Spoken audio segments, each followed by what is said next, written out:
You guys, welcome to the coolest tool show there ever is. The fastest 30 seconds about nothing. Right? No. You guys, Toolathon is back. Toolathon is back. We're trying to, find a way here. It's just kind of, we know you guys love Toolathons, but we also want to do the in-depth reviews. Basically, Toolathons are just going to be quick unboxing, showing you stuff, putting it on your radar, and seeing, what you guys think about it. Because obviously, certain things, like a hose. You can't do a whole thing on a hose. Right, I don't think, but we do have a hose like that we've used before, so we have a knowledge about it.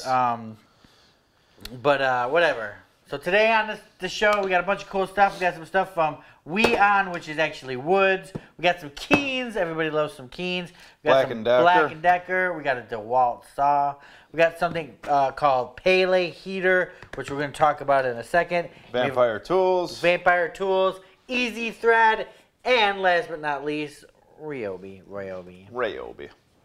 So, what do you want to talk about first, Eric? Let's talk about the Black & Decker stuff. All right, let's do it, man. All right, you guys. Black & Decker, pretty sure this is branded stuff from Black & Decker, meaning they license it. They go out and say, hey, you can use our name as long as you have a quality product that meets up to our brand expectations. And we have one, basically the sister hose to this, which is the Stanley hose. And I'm still using it, and it actually is a good hose. Yeah. This is the Black & Decker version. What's so special about that, Eric? No kink, supposedly. And how is your kinky? Stanley? A little bit kinky. Depends how you use it. I like kinky hoses, So, yeah, it depends how you use it. What do you think? I mean, how's your Stanley one? Because it is identical. How's that one My Stanley one's been pretty good. The only thing I could complain about on the Stanley one is right here, these ends, they come down after a while. Do they? So you always kind of have to fish them back up. I don't know if that one will. Okay, so it does turn. Okay. Yeah, I mean, that's what it's for. It's like a big wrench. Yeah. And I mean, it's not a big deal. The hose has sat outside all winter, obviously without water in it. I plugged it up this summer, and it's ready to go. And it pretty much does not kink, Yeah. I mean, you could probably get it to kink if you tie a knot into it. Or I'm sure if you just want it off, how you could, you can kink it like this, obviously. Yeah, I'll just turn the water off. I'm not really good at doing that. It always seems like it explodes on me. Yeah. And you guys, they also sent us out this nozzle. So the nozzle is made out of plastic. Personally, I don't have too good of luck with these nozzles, but I leave them out in the sun. They get the UV rays and they just get beat. So, a good thing is they have metal ones too, but the metal ones tend to rust. The only one that I find that is just awesome year after year after year, and I've got one that's probably about 10 years old, is the brass ones. Oh, really? They're brass, they're long, they're slim, and all you do is you turn it, and you either get a wide spray or you keep turning it and you get a, nozzle. I don't know the name of them. Oh, dude, yeah. But they've been around for years. Got all corroded. Oh, I've got one just, I sit outside. It has the little outside. green thing in there? Green thing, no. Oh. No, it's all brass. Power Shot or One Shot or something it's called? No, they're old style. They've been around for, I'm guessing, maybe the 50s, even before. They're around a long time. It's all they used to have, Right. And they're awesome. They're great. You can either just, like I said, a mist, and you just keep turning it. It's just, I don't know how to, I'll have to show it to you. I know what you're talking about. They're long. Yeah, they're about that long. They're really cool, man. Those are the good ones. Now, I'm not saying, this is a bad item or anything like that. It does have, the fan, the cone, the mist, the shower jet, vertical, flat, and full. So when you're watering, especially women, they really want to control that water. You don't want to Where men don't really want to. Well, yeah, when I'm watering, I'm using like the jet spray, and like leaves are flying off the plant. She comes out and yells at me, I can't even water. I do because I just planted some stuff. But what I do like about this is the thumb activator. Activator? It's one of those days, man. Just making sure the screen's back there. Yeah, you're just gonna, use your thumb to kind of boost it up, and you can control your spray here, which is pretty cool. But the entire unit is pretty much made out of plastic. There's a little bit of metal here at the bottom where it connects to the hose. And generally, if you do take care of these things, they will last you quite a while. The only thing you're going to want to do is replace the rubber O-ring inside, because that does start to leak after a while. So, that's cool stuff from Black & Decker. You guys, what hoses do you guys use? Comment at the bottom. I want to know. You know what I like about this? 50-foot hose. I need a 100-foot, but a 50-foot, that's not heavy at all. It doesn't feel heavy. Yeah. Like something you pick up, I always feel like I need a 100-foot too. I do, just to get around so I can get to my front yard and backyard. Otherwise, I got to change spigots from one side of the house to the other, and I don't want to do that. That's a pain. But then they have that quick spigot system, but those always leak Still, too. it's easier just getting 100 because then I can just drag it one way and then drag it the other way and I'm done. Yeah, remember that one year they sent that quick release system and it was just leaking everywhere? It was garbage. It was I can't remember the name of the company, but it was a well-known company. You guys, let's talk about some Keens. Why do we like Keens? Keens are awesome. I love Keens. I think they're one of the greatest shoes, especially for the worker. Now, there's two different kinds of Keens. There's just regular Keens, and there's Keen Utility.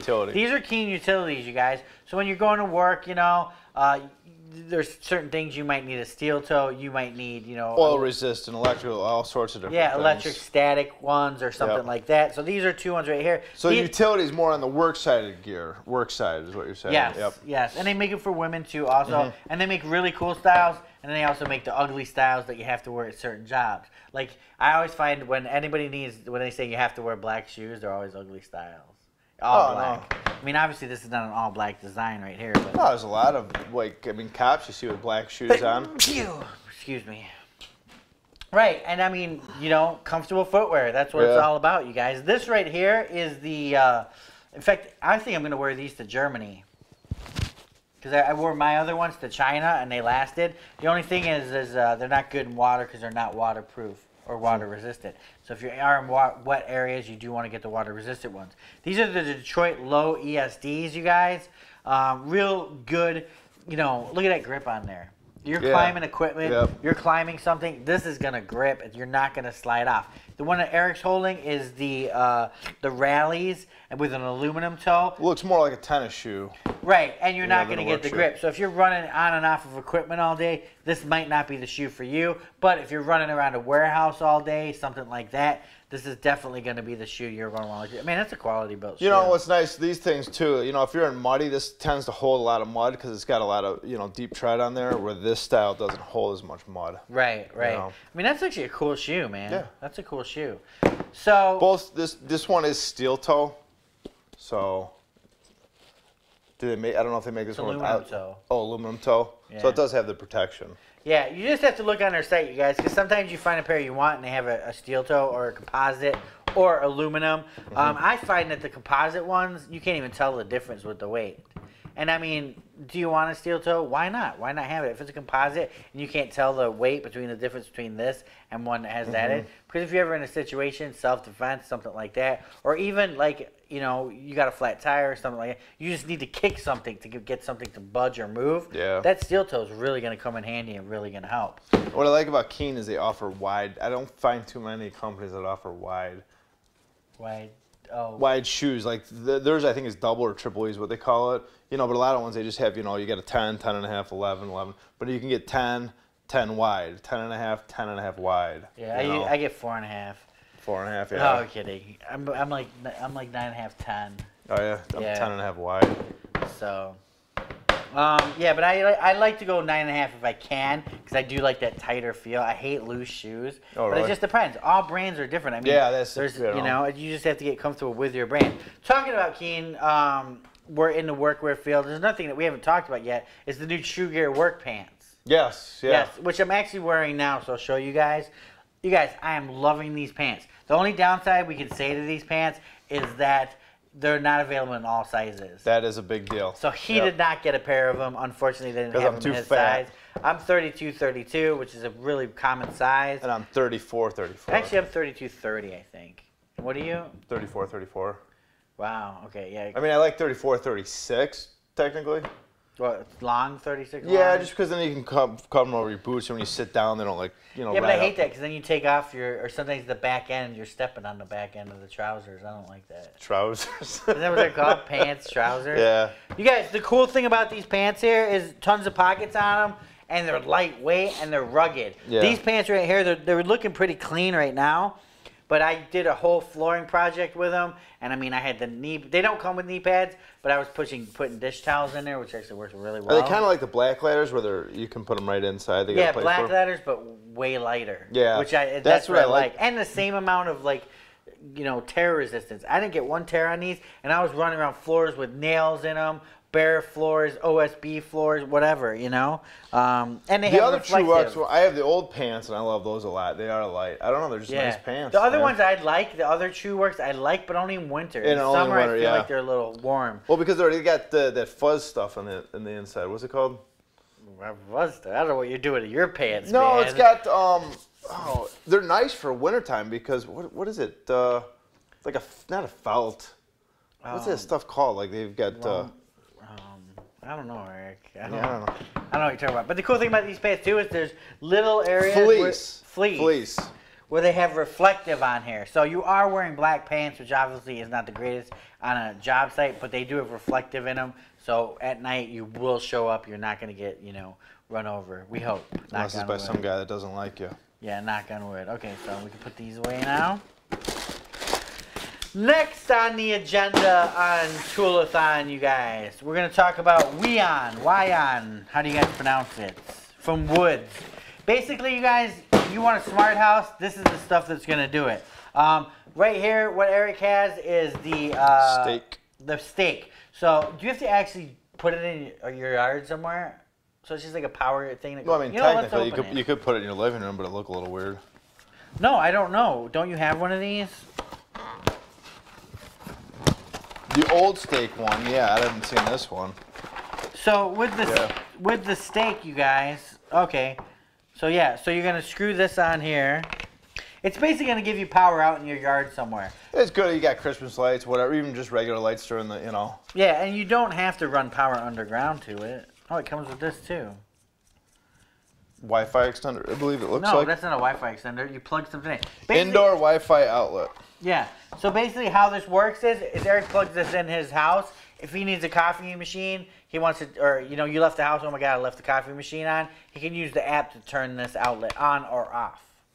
Or unless you want to burn your house down, then you turn it on. Start the iron, have the iron plugged into it.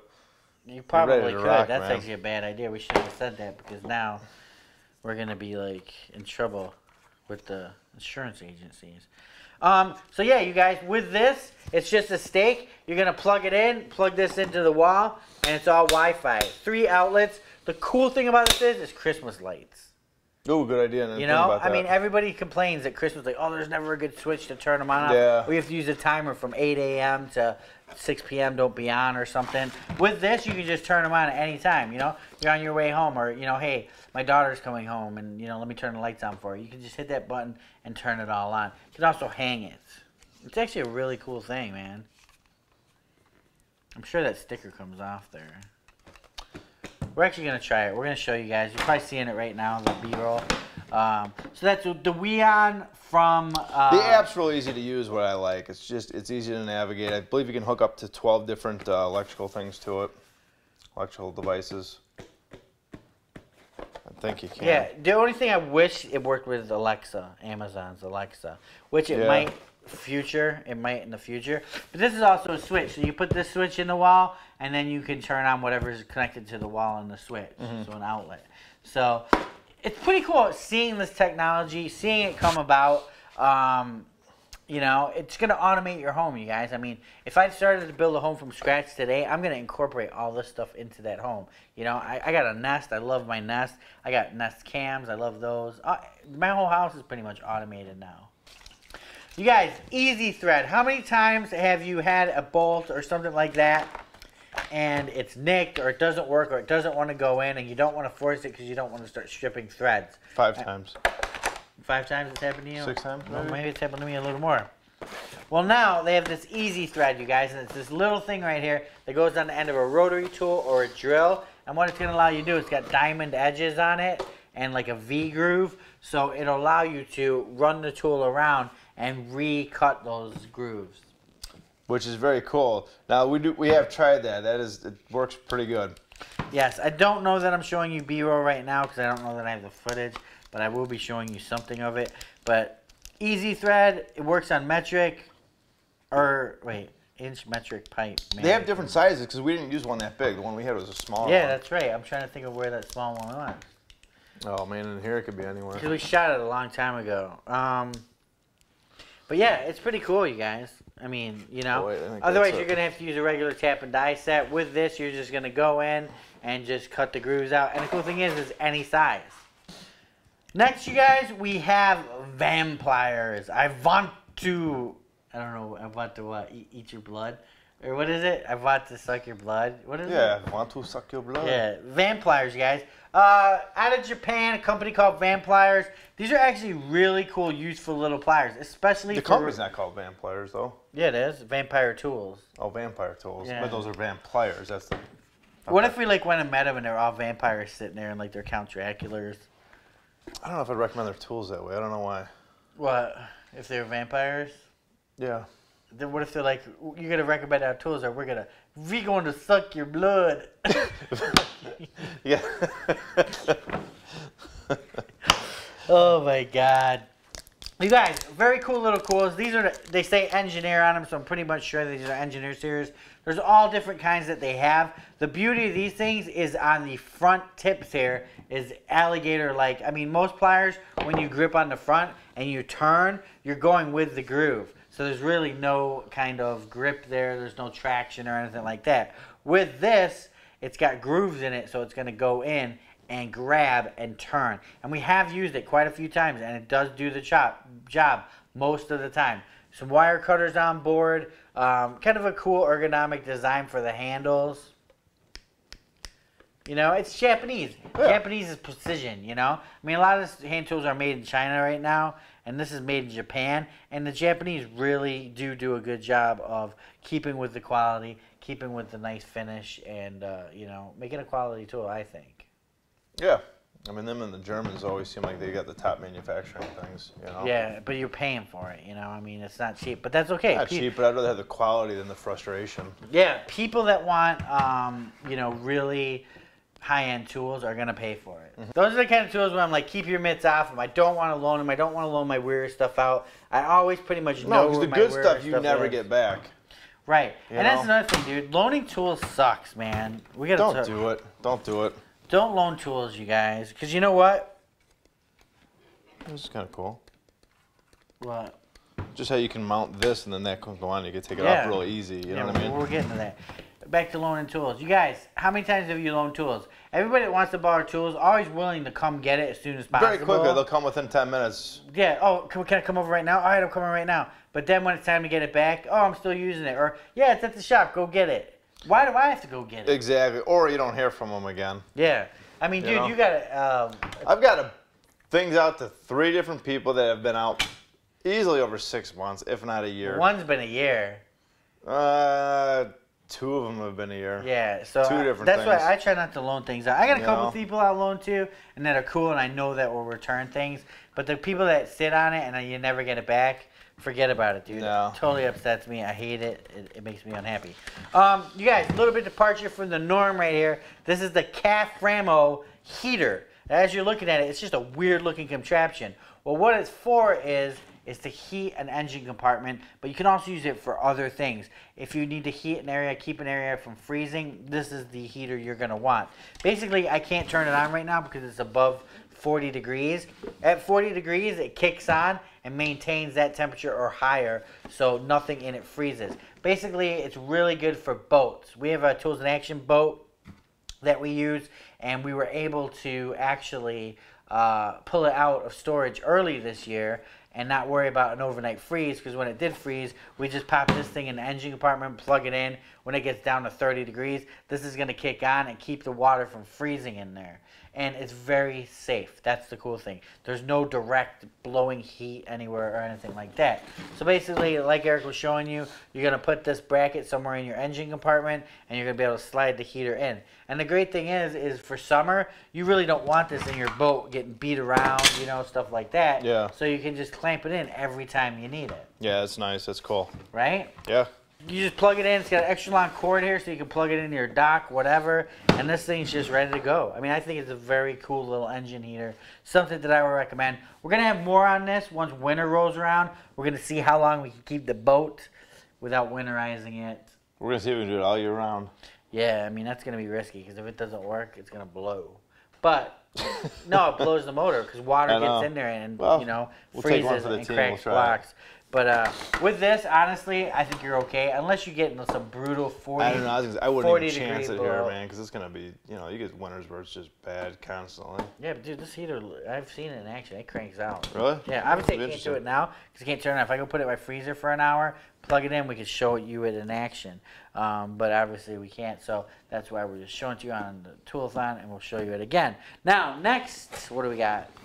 RYOBI. RYOBI. RYOBI. Oh, that's Ricola. E. coli? No, Ricola. Oh, Ricola. Wow, look at that. That's some good. Look at that. Yeah.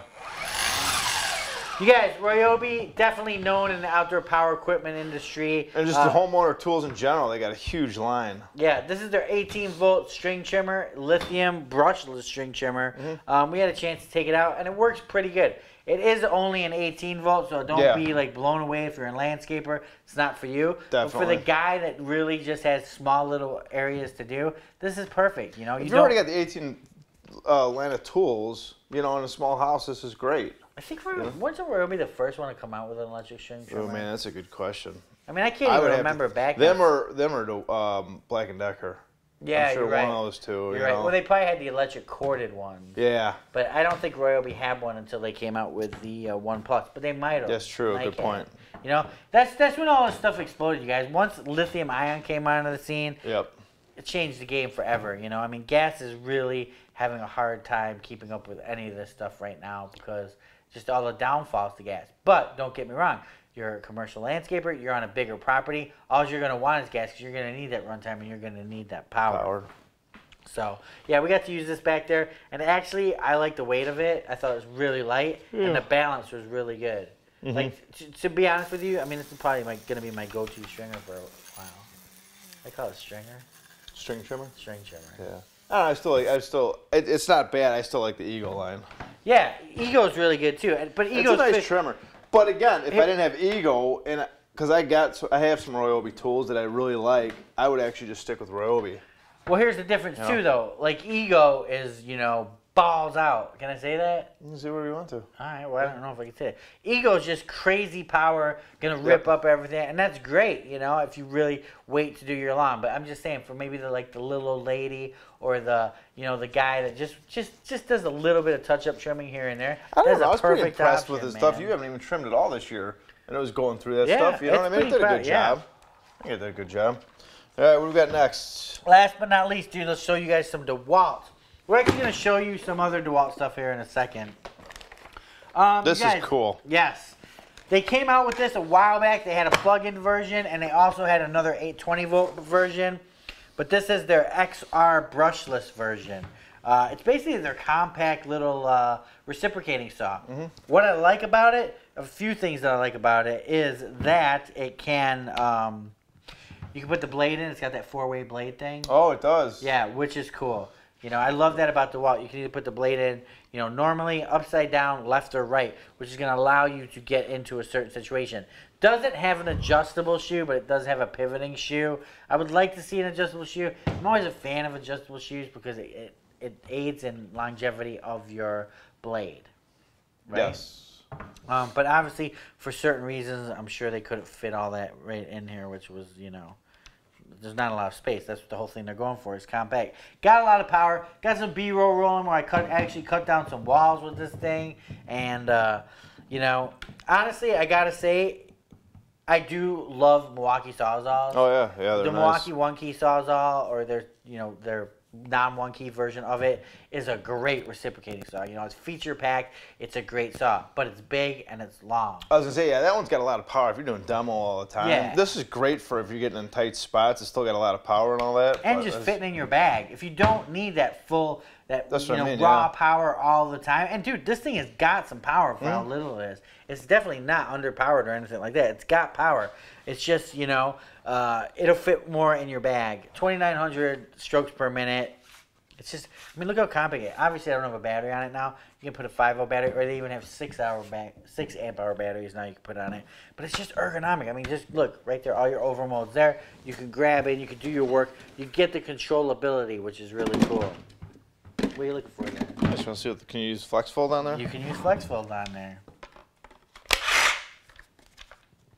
No, actually, it's not even too bad with the FlexVault battery. Yeah. That's a pretty big battery, too. And I mean, that's the beauty of DeWALT, you guys. That's why I'm really liking DeWALT as a platform. If you guys are really out there searching for a platform to get on, I mean, they do advertise with us once in a while, but obviously they're not advertising with us right now. So this is completely honest opinion. You know, so when we have advertisers with it, we're not honest? No. Okay. Then they're the greatest thing on earth. They have to be. Yeah. You better buy it or we're going to come smack your head into the roof of your car. Right? Remember that from the Jerky Boys? No. You never remember the Jerky Boys? I remember the Jerky Boys. Yeah, I remember when he was applying for the car salesman job, and he's like, "Yeah, I got a good way of selling them. Yeah. You don't buy this car, I smacked their head into the hood of the car." Yeah, I forgot. The other one was as good as the auto mechanic one. When they called the auto mechanic for an auto mechanic job. I don't remember that. A lot of them. They had some really good ones. I gotta go listen to the Jerky Boys, dude. That was funny stuff. No, you guys, it's a great line to get into because of the backwards compatibility with the FlexVault. And the FlexVault stuff is really shining. It's really good stuff. And I mean, even Eric was just talking about it before. He's like, man, you know what, dude? DeWALT really just has it going on. They have a good quality lineup going. I mean, there's. I think I just said their colors were pretty. Okay. I'm not saying that like they're the best in the world at everything. You know, every brand has its shining line and shining tool. But overall, for a general, you know, I'm a big fan. I can't. DeWalt's been around for a while. They got a big backing with Stanley Black & Decker. They've been on job sites for a heck of a long time. Their tools are just, you know, they're quality tools, and they've been proven time and time again. Yeah, I mean, I can't remember one that's broke recently.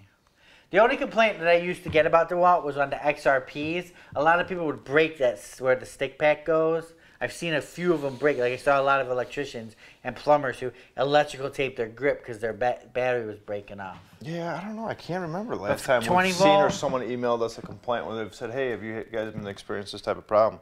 We've seen it on other manufacturers, but not with DeWalt that I can think of. And Bosch, I haven't seen any broken Bosch either. I don't ever. There's a few manufacturers that we haven't seen. I mean, we get emails all the time, you guys, about people saying, hey, you guys said this was good, mine's broken, this and that. But dude, DeWalt's a pretty solid brand, you guys. No, this is cool.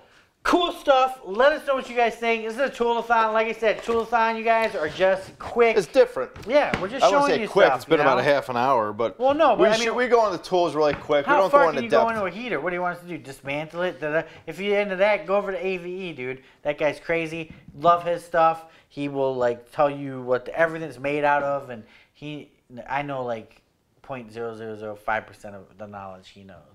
More than I know, then. Oh, it went out. Hey, finally, we got it to go off, man. So that's about it, you guys. Comments. Don't forget, go to our Instagram page. We all the time we do behind the scenes stuff that's going on, stuff we maybe have come in to show you up. Go to toolsinaction.com, and don't forget we got a power tool form. Yes, don't forget to support our sponsors, Lowe's, Southwire. Thank you very much. Tools in Action. Remember, for more exciting tool action, go to toolsinaction.com.